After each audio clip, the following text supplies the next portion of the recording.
Você está voando pelo espaço, desviando de estrelas e buracos negros. Sua velocidade é tão grande que você pode ir de uma galáxia para outra em apenas alguns minutos. Parece fictício demais? Bom, tudo isso pode se tornar realidade, pois a NASA já testou a tecnologia que pode nos permitir mais rápido do que a velocidade da luz. Vamos dar uma olhada na frota espacial atual. Para voar para o espaço, usamos foguetes convencionais, transportando toneladas de combustível e oxigênio. Essas duas substâncias se misturam e inflamam. O fogo explode dos foguetes. Os gases de escape se movem para baixo e os foguetes se movem para cima, como se estivessem sendo empurrados. É assim que funciona a propulsão a jato. Dessa forma, podemos fazer o foguete se mover a quase 8 km por segundo. Nessa velocidade, você pode atravessar os Estados Unidos de costa a costa em apenas 8 minutos e meio. Mas ao falar de espaço, isso é muito lento. Uma viagem a um planeta vizinho, como Marte, leva cerca de 7 meses. E uma viagem à borda do nosso sistema solar levaria cerca de 35 anos. Foi quanto tempo a sonda espacial Voyager, lançada em 1977, precisou para chegar lá. Mas queremos viajar entre estrelas e galáxias. E a estrela mais próxima, Próxima Centauri, fica a 4,2 anos-luz de distância de nossa casa. Levaria cerca de 73 mil anos para chegar lá. Isso é mais tempo do que a existência da civilização humana inteligente. E se você quisesse viajar por toda a Via Láctea, que tem 100 mil anos-luz de largura, levaria cerca de 1,7 trilhão de anos. Em comparação, todo o universo tem 14 bilhões de anos. As pessoas viajam muito devagar, mas, mesmo na velocidade da luz, ainda levaria 4,2 anos para viajar para a estrela mais próxima, e você precisaria de 2,5 milhões de anos para chegar à galáxia vizinha, Andrômeda. Mas não podemos acelerar assim. Isso porque as leis da física dizem que um objeto com massa não pode viajar à velocidade da luz. Um fóton de luz tem um peso infinitamente pequeno, mas se você quiser acelerar até mesmo um pequeno grão de areia a essa velocidade, precisará de uma quantidade infinita de energia, talvez até mais do que existe em todo o universo. Mas os cientistas podem ter encontrado uma maneira de contornar as leis da física. Para criar impulso, é preciso se afastar de algo.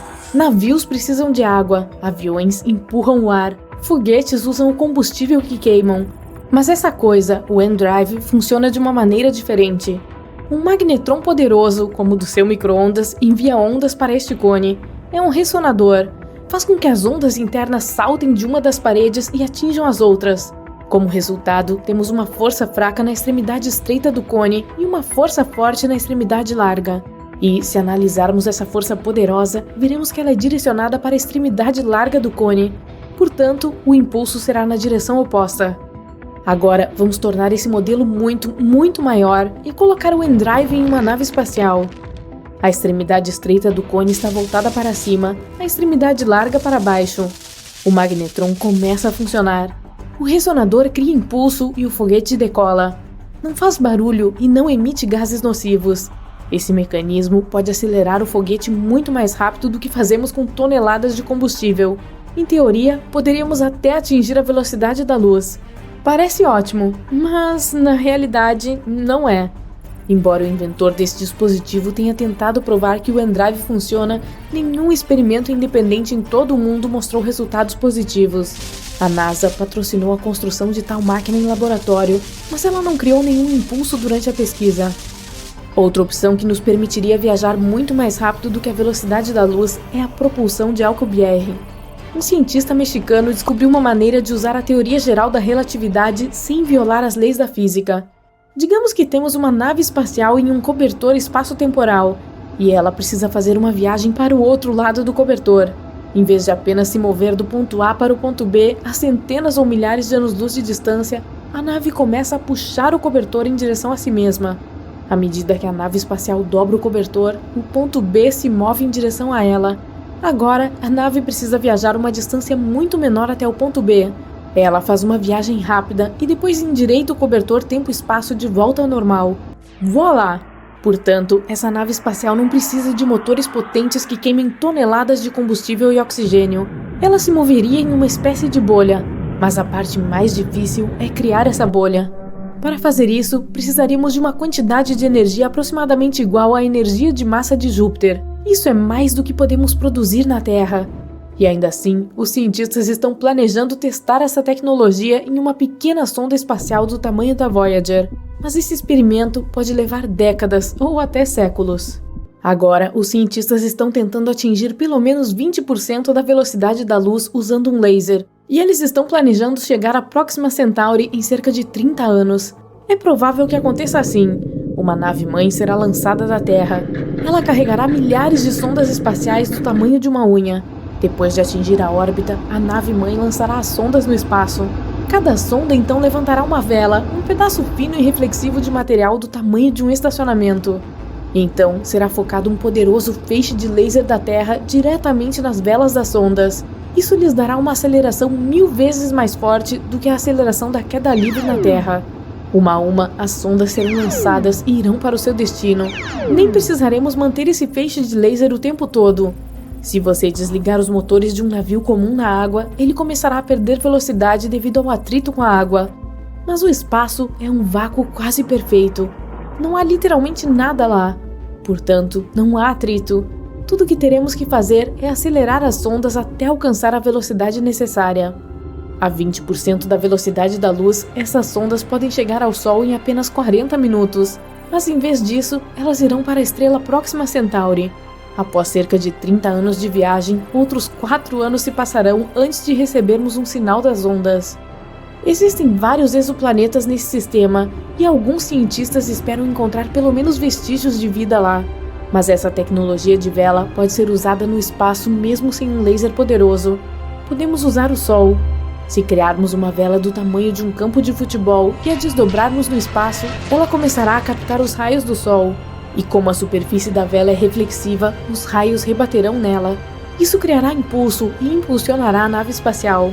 Uma desvantagem dessa tecnologia é que só podemos usá-las dentro do sistema solar.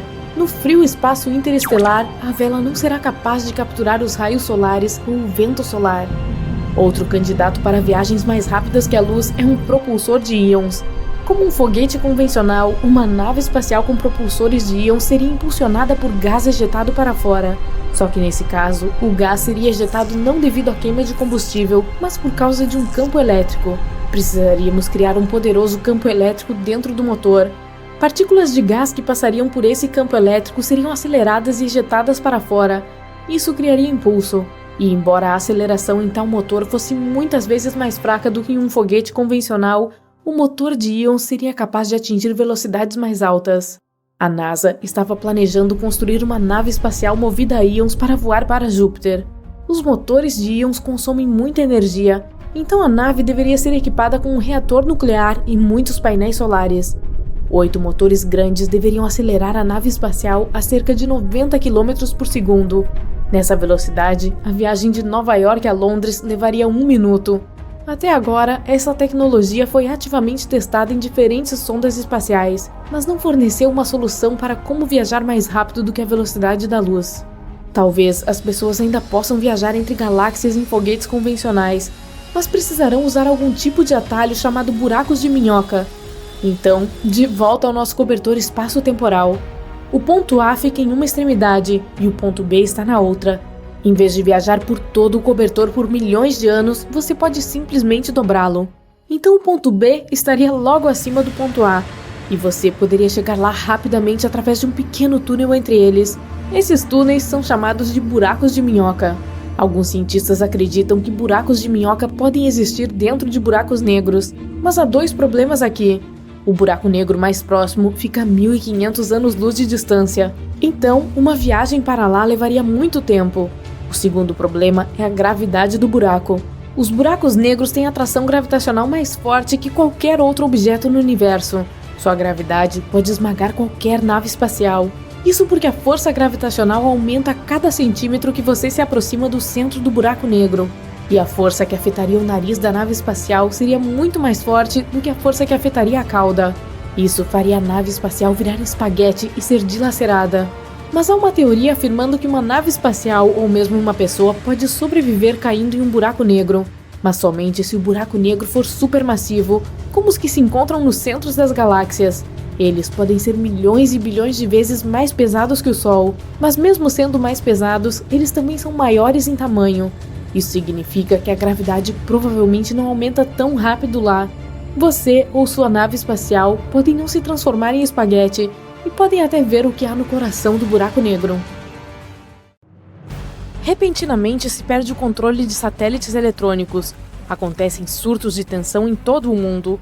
Alguns lugares sofrem com apagões totais. Os cientistas têm poucos dados sobre esse incrível comportamento solar, então ainda somos incapazes de prever com precisão como ou quando exatamente a próxima tempestade solar ou geomagnética acontecerá. Um desses eventos ocorreu em julho de 2012, mas felizmente não nos atingiu. Contudo, escapamos por pouco, por apenas 9 dias.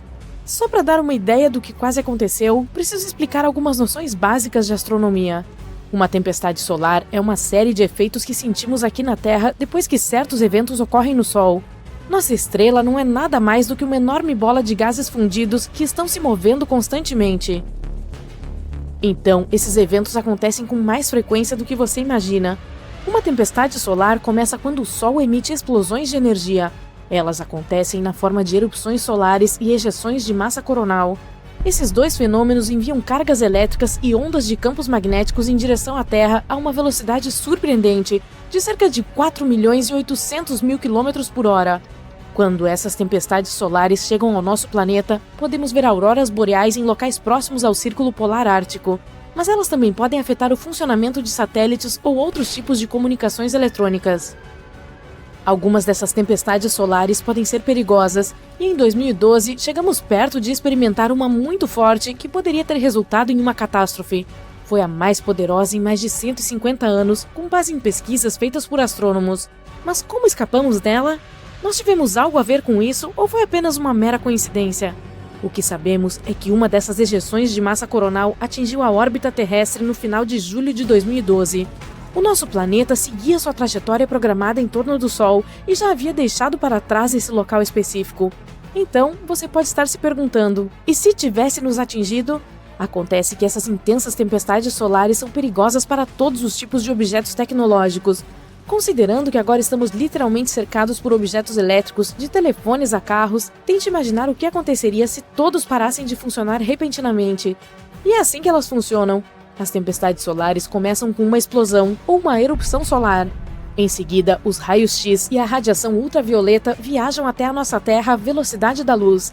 Efeitos colaterais? Bom, eles podem incluir de apagões de rádio a erros de navegação GPS. Os efeitos podem continuar à medida que minutos, ou às vezes horas, mais tarde, as partículas energéticas chegam à nossa atmosfera. Elas se movem apenas um pouco mais devagar do que a velocidade da luz, mas podem causar choques elétricos nos satélites da Terra e danificar seus componentes.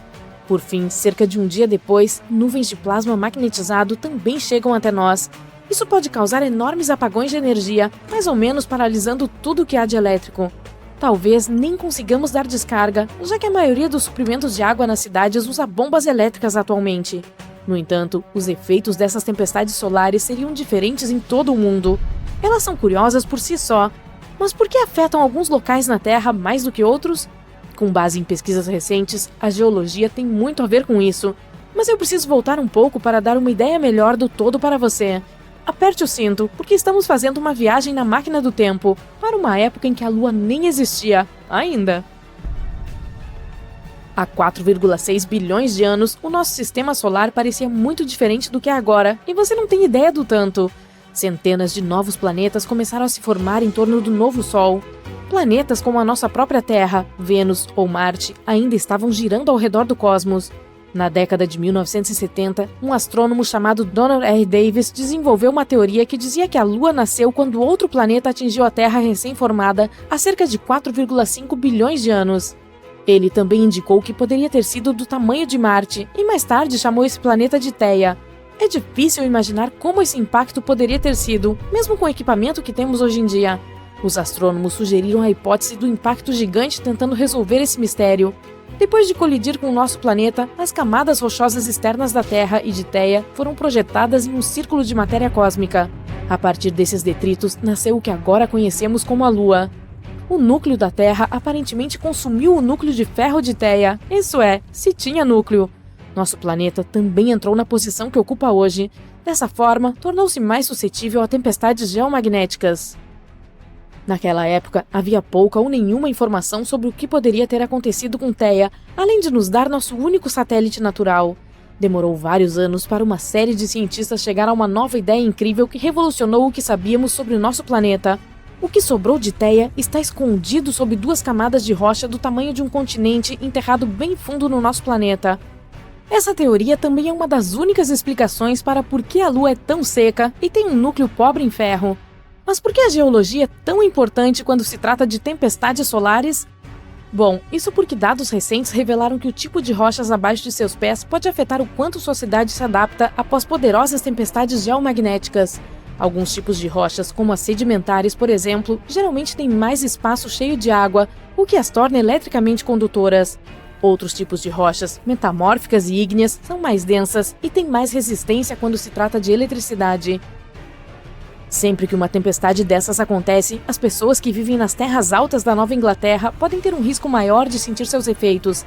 Ao mesmo tempo, aquelas na planície costeira do Médio Atlântico têm menos com o que se preocupar, simplesmente devido ao que está escondido sob suas cidades. Como sabemos se essas tempestades serão assustadoras? Bom, essa não é a primeira vez que isso aconteceu. As tempestades solares deslumbram a comunidade de astrônomos há muitos anos. O evento mais icônico dessa magnitude foi o evento Carrington, que aconteceu em setembro de 1859. Ele nos deu uma prévia do poder do Sol, para dizer o mínimo, e ganhou o nome do astrônomo inglês Richard Carrington, que testemunhou as explosões solares. O poder daquela tempestade solar era algo que os humanos nunca haviam experimentado antes. A forte tempestade geomagnética causou uma aurora boreal tão ao sul quanto o território do Havaí. Na manhã de 1º de setembro de 1859, Richard Carrington entrou em seu observatório privado, localizado fora de Londres. Ele abriu a cúpula do observatório para ter uma visão completa do céu e direcionou seu telescópio para a localização do Sol. Ele viu um monte de enormes manchas escuras que brilharam na superfície da nossa estrela. Em breve, Carrington notou 2 áreas enigmáticas, intensamente brilhantes e cheias de luz branca saindo das manchas solares. Elas desapareceram 5 minutos depois, mas os efeitos continuaram em toda a superfície terrestre. Primeiro, no final da noite, as comunicações de telégrafos em todo o mundo começaram a ter problemas de funcionamento. Flechas de luz começaram a estourar de máquinas de telégrafo, atrapalhando os operadores e até mesmo incendiando papéis. Auroras de cores vivas começaram a aparecer nos céus noturnos de todo o mundo, deixando os pássaros tão confusos que cantarolaram à noite. Algumas pessoas até começaram suas atividades diárias, já que pensaram erroneamente que o dia já havia começado. Hoje em dia, nosso planeta está repleto de uma mega teia de informações, então o impacto de tal tempestade solar seria ainda mais devastador.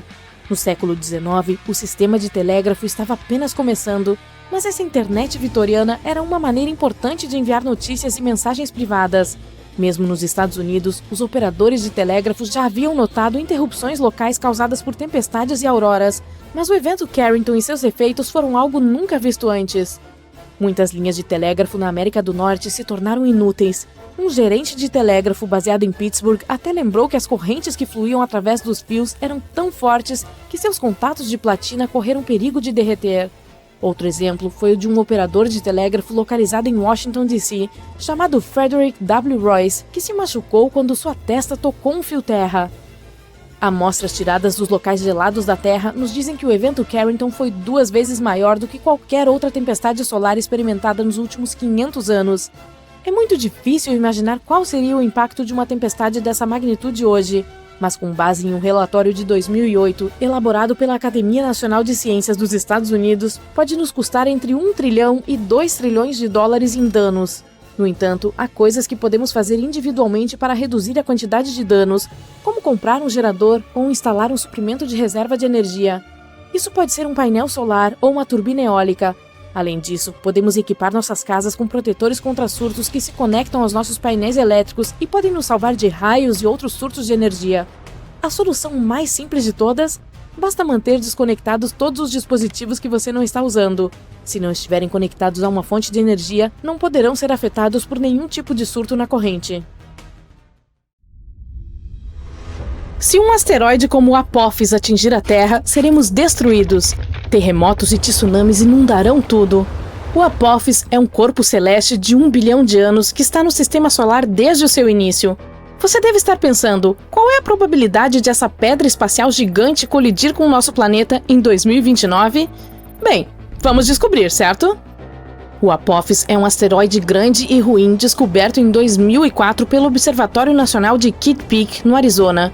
Desde então, ele tem ostentado orgulhosamente o título de um dos asteroides mais perigosos já localizados. Ele tem cerca de 335 metros de largura. Isso é um pouco maior que o Empire State Building e a Torre Eiffel. Por ser tão assustador, foi batizado de Apophis, como a criatura imortal egípcia que era considerada a portadora da eterna escuridão e destruição para a Terra. Em 2021, os pesquisadores tiveram uma oportunidade única na vida de estudar essa rocha flutuante quando ela passou perto do nosso planeta. Voltaremos a esse assunto em um minuto. Alguns cientistas dizem que há uma chance de 2,7% de Apophis atingir a Terra na sexta-feira, 13 de abril de 2029.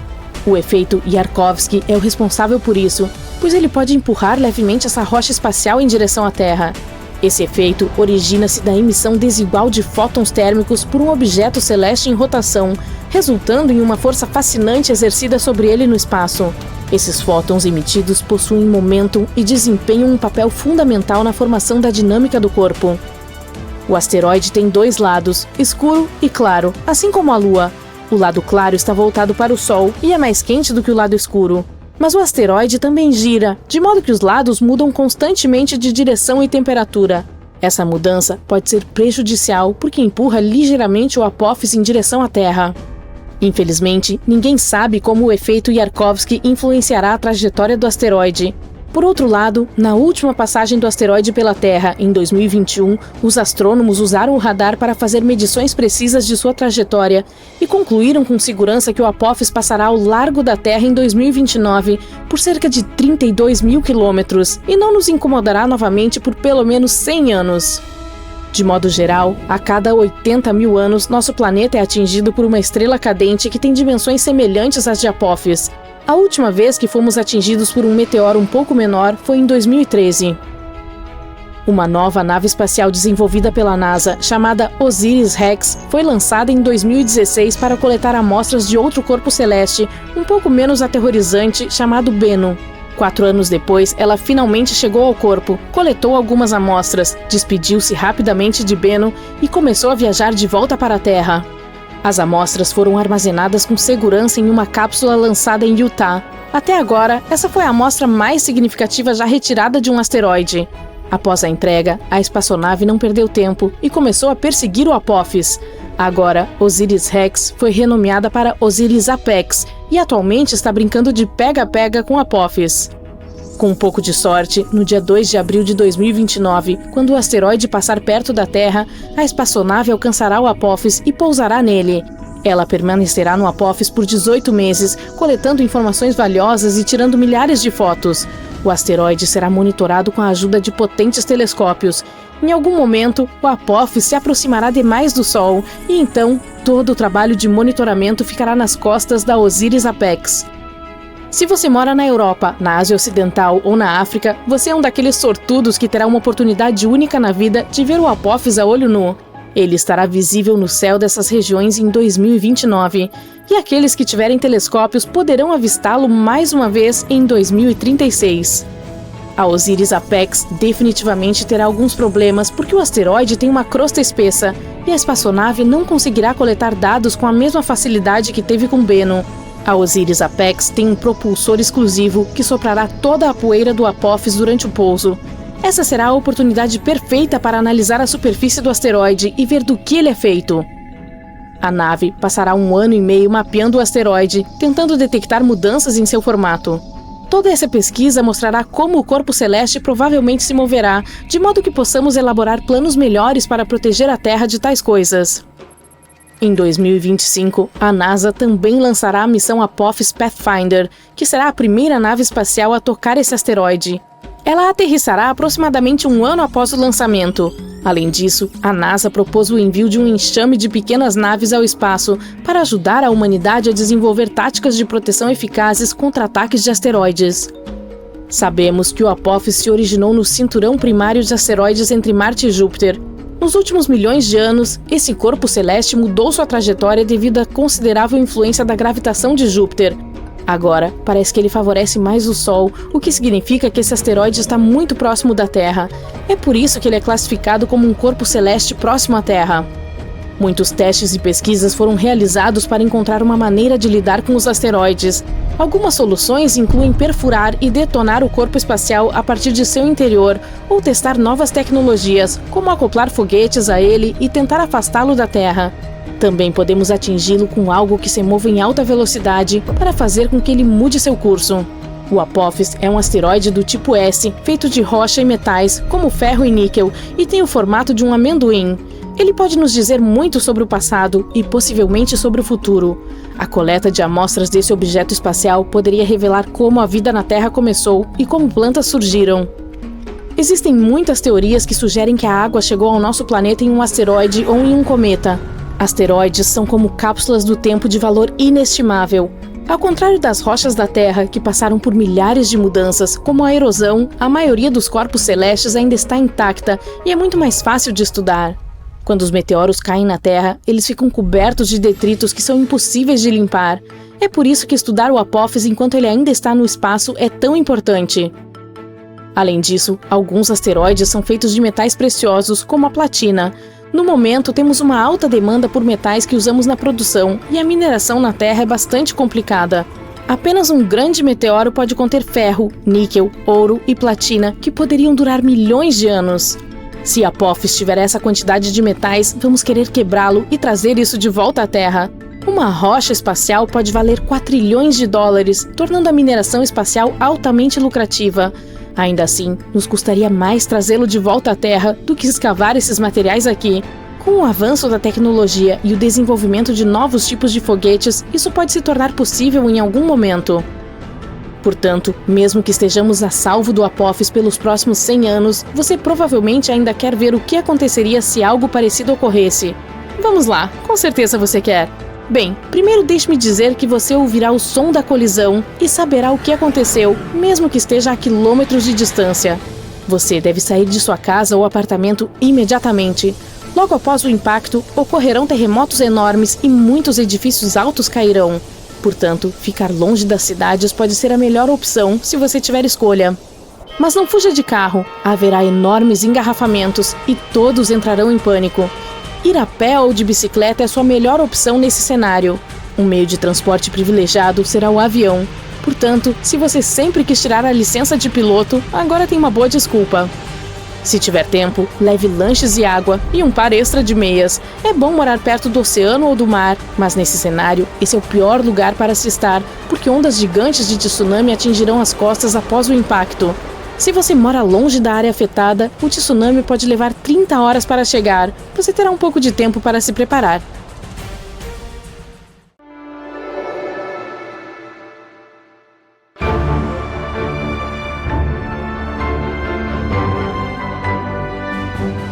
No dia 20 de agosto de 1977, a missão espacial mais ambiciosa decolou da Terra. O objetivo principal da Voyager 2 era estudar de perto o sistema solar exterior. Isso foi possível devido a um raro alinhamento de planetas. A Voyager 2 deveria estudar todos os gigantes gasosos do sistema solar: Júpiter, Saturno, Urano e Netuno. Os astrônomos também esperavam que pudessem encontrar e explorar os limites do sistema solar. Como a Voyager 2 foi construída para viagens interestelares, a sonda foi equipada com uma grande antena de 4 metros de largura. Isso permitiu que a espaçonave enviasse os dados coletados de volta para a Terra. Durante a jornada, a sonda espacial descobriu a 14ª lua de Júpiter. A Voyager 2 foi a única nave espacial a estudar todos os 4 planetas gigantes de perto. Ela foi o primeiro objeto de fabricação humana a voar além de Urano, onde encontrou 2 novos anéis e 10 novas luas. A Voyager 2 também voou por Netuno e registrou sua grande mancha escura, que é uma enorme tempestade giratória no hemisfério sul do planeta. A tempestade é do tamanho da Terra e se move a uma velocidade de 2.400 km por hora. Esses ventos são os mais fortes já registrados em qualquer planeta do Sistema Solar. Na história da exploração espacial, apenas 5 espaçonaves conseguiram deixar a atração gravitacional do Sistema Solar. Elas foram Pioneer 10 e 11, Voyager 1 e 2 e New Horizons. Os humanos lançam milhares de objetos no espaço. Esses objetos superam facilmente a gravidade da Terra. Mas o Sol tem cerca de 300 mil vezes a massa do nosso planeta natal. É por isso que a atração gravitacional dele é muito mais difícil de combater. Ainda mais impressionante, a Voyager 2 é o segundo objeto de fabricação humana na história a alcançar o espaço entre as estrelas depois de passar pela heliosfera. Essa é uma bolha de campos magnéticos e partículas produzidas pelo Sol que protege o sistema solar. 2 anos após o lançamento, a Voyager 2 começou a transmitir as primeiras imagens de Júpiter. A sonda espacial forneceu aos cientistas informações bastante necessárias sobre Io e Europa, algumas das maiores luas de Júpiter. Em seguida, a missão espacial passou pelo próprio gigante gasoso. A distância entre a espaçonave e o planeta era de cerca de 644 mil quilômetros. Foi quando a sonda percebeu algumas mudanças na forma e na cor da Grande Mancha Vermelha. É um enorme sistema de tempestades de longa duração, como um furacão na Terra, mas muito, muito maior. 2 anos depois, a Voyager 2 chegou em Saturno. Ela descobriu raios e dobras em alguns dos anéis do planeta. Enquanto a espaçonave voava para trás e para cima, passando pelo gigante gasoso, ela passava pelo plano dos anéis de Saturno. Naquela época, a velocidade da Voyager era de cerca de 13 km por segundo. Por vários minutos, a sonda foi atingida por milhares de grãos de poeira do tamanho de um micron. Isso mudou a direção dela, e seus jatos de controle tiveram que disparar muitas vezes para estabilizar o veículo. Depois de explorar Urano e Netuno, a espaçonave rumou para fora do sistema solar. Seus instrumentos foram colocados em modo de baixa potência a fim de economizar energia. Em agosto de 2007, a espaçonave passou pelo choque de terminação. Essa é a fronteira que marca o limite externo da influência do Sol. Aqui, os ventos solares diminuem. No verão de 2013, a sonda atingiu o espaço interestelar. No entanto, quando se trata de enviar e receber sinais no espaço, existem 3 fatores que você deve ter em mente: distância, potência e tempo. Quanto mais longe uma espaçonave está, mais longe um sinal precisa viajar antes de alcançá-la, e mais tempo leva para esse sinal alcançar a espaçonave. E quando finalmente chega lá, está extremamente fraco. Outro problema é que uma vez que a espaçonave é lançada, ela não pode ser atualizada. Ela está literalmente presa à tecnologia com a qual foi equipada. Além disso, espaçonaves como a Voyager 2 são movidas por combustível radioativo. Quando um material especial decai radioativamente, ele libera calor, que é convertido em eletricidade. Infelizmente, quanto mais material se desintegra, menos energia a espaçonave tem para receber e transmitir sinais de rádio. Apesar desse problema, não perdemos a conexão com as Voyager 1 e 2. Isso porque novas e mais poderosas tecnologias surgem na Terra. Os sinais que as pessoas enviam agora podem alcançar muito mais longe do que antes. É por isso que foi possível ficar em contato com a Voyager 2, que entrou no espaço interestelar em 2018 e já viajou quase 19,3 bilhões de quilômetros de distância da Terra. Mas em março de 2020, o principal equipamento que permitia aos cientistas trocar sinais com a nave foi desligado. Depois que a comunicação com a espaçonave parou, a NASA passou cerca de 11 meses atualizando sua Deep Space Network, que em português quer dizer Rede de Espaço Profundo, e instalando novo hardware. A DSN é uma matriz internacional de enormes antenas de rádio que ajudam os astrônomos na Terra a se comunicarem com missões interplanetárias. Essas antenas ficam na Califórnia, Madrid e Canberra. A que costumava manter contato com a Voyager é uma antena parabólica de 70 metros de largura em Canberra. Esse é o único equipamento que pode enviar comandos capazes de alcançar a sonda. Essa antena, conhecida como DSS-43, começou a operar em 1972, 5 anos antes do lançamento das Voyager 2 e 1. Naquela época, ela tinha apenas 64 metros de largura. Desde então, ela recebeu muitos reparos e atualizações, mas esses 11 meses foram o período mais longo em que a antena ficou offline. Em outubro de 2020, a antena estava finalmente pronta para um teste após todas as atualizações e reparos. Os operadores da missão enviaram um conjunto de comandos para a Voyager 2 e depois de muitos meses de silêncio no rádio, a espaçonave retornou o sinal. A sonda confirmou que ouviu o contato. Depois disso, a espaçonave executou os comandos.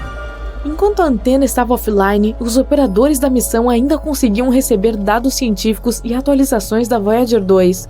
Os astrônomos continuavam recebendo dados do espaço interestelar, a região fora da heliosfera solar. Mas eles não conseguiam enviar nenhum comando para a sonda, pois ela viajou para muito longe da Terra.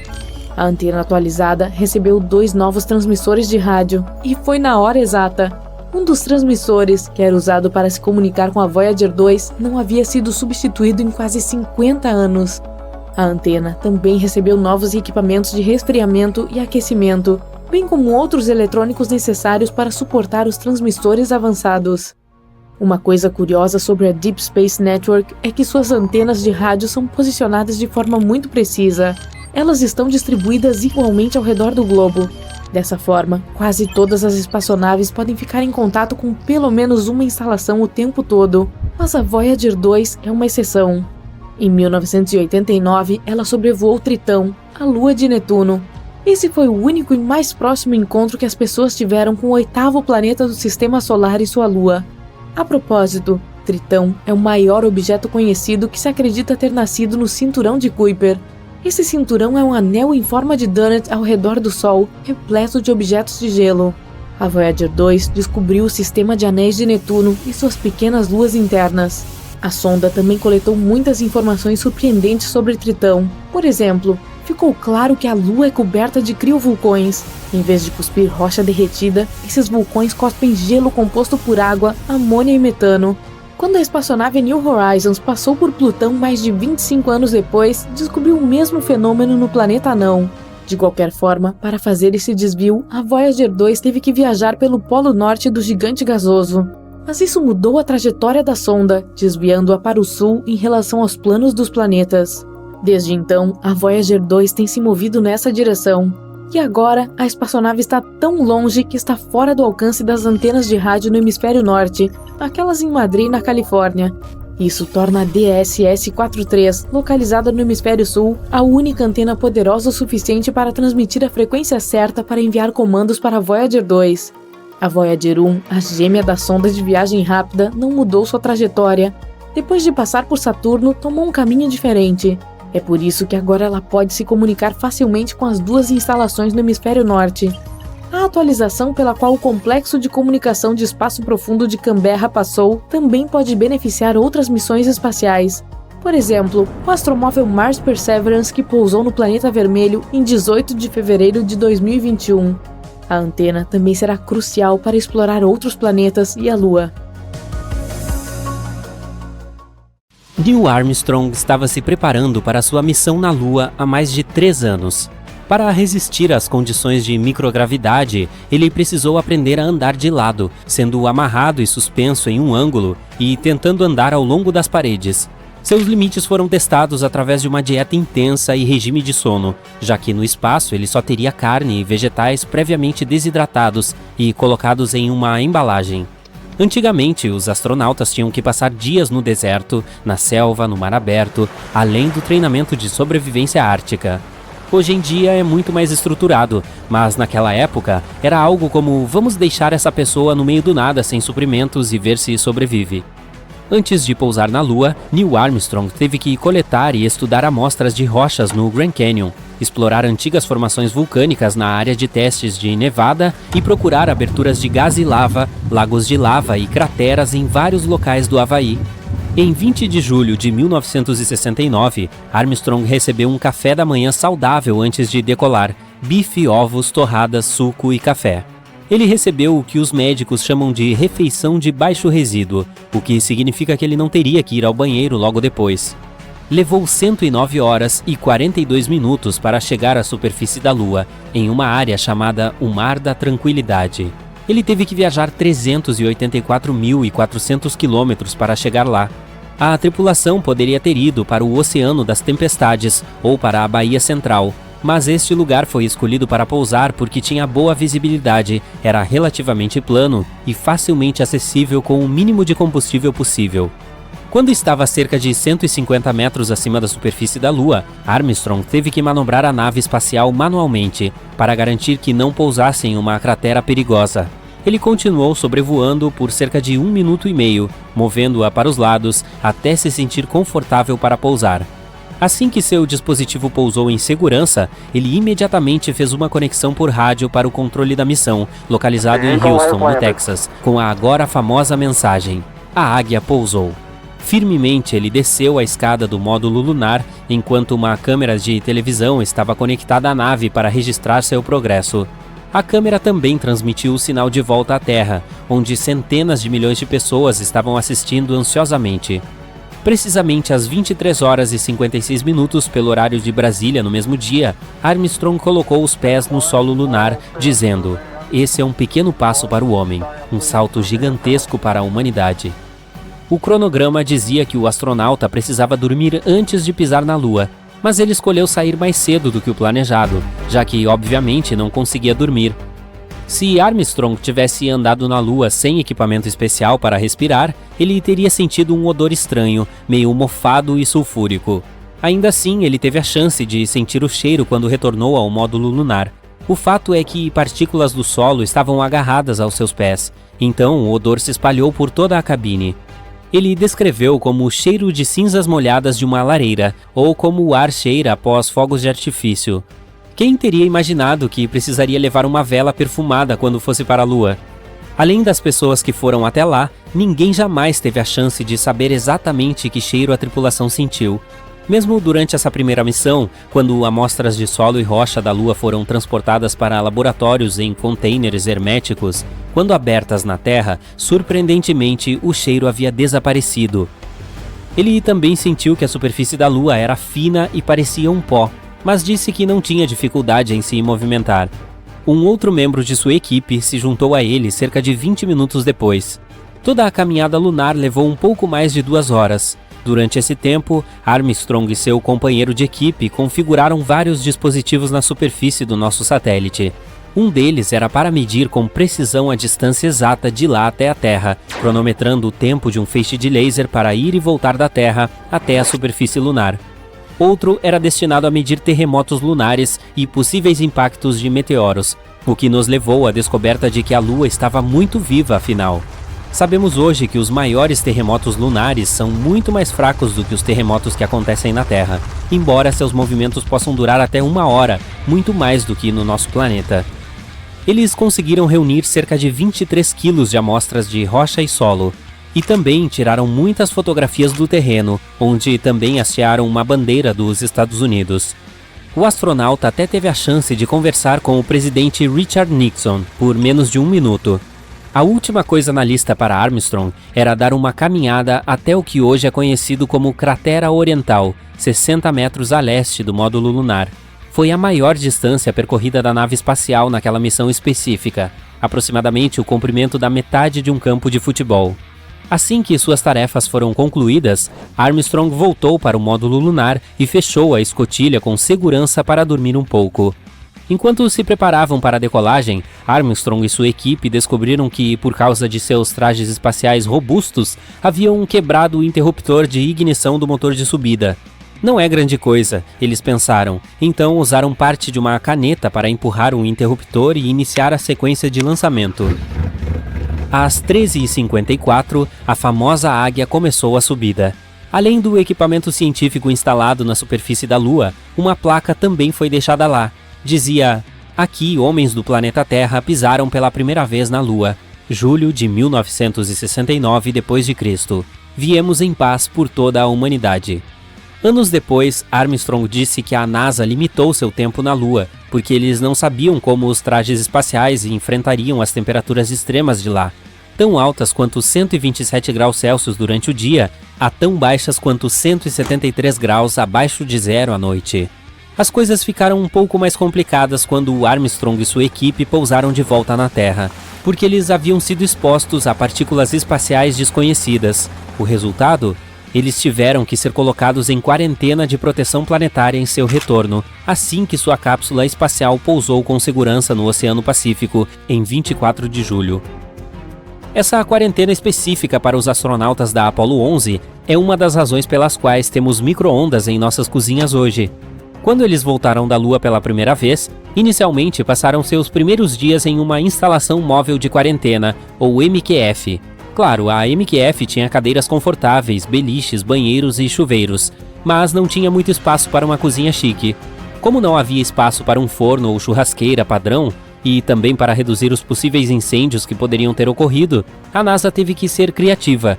Foi assim que o forno de micro-ondas de bancada foi desenvolvido, para ajudar os astronautas com suas refeições sem a agitação de uma cozinha totalmente equipada. Hoje em dia você pode ver o primeiro micro-ondas em um museu em Oakland, Califórnia. Depois de retornar à Terra, Armstrong afirmou que nunca mais alcançaria as estrelas. Mas ele não parou de explorar. Em 1985, se juntou a uma equipe profissional de outros maiores exploradores para o Polo Norte. Ele se juntou ao alpinista Edmund Hillary, ao aviador Steve Fossett e ao fotógrafo Patrick Morrow, chegando ao Polo Norte em 6 de abril de 1985.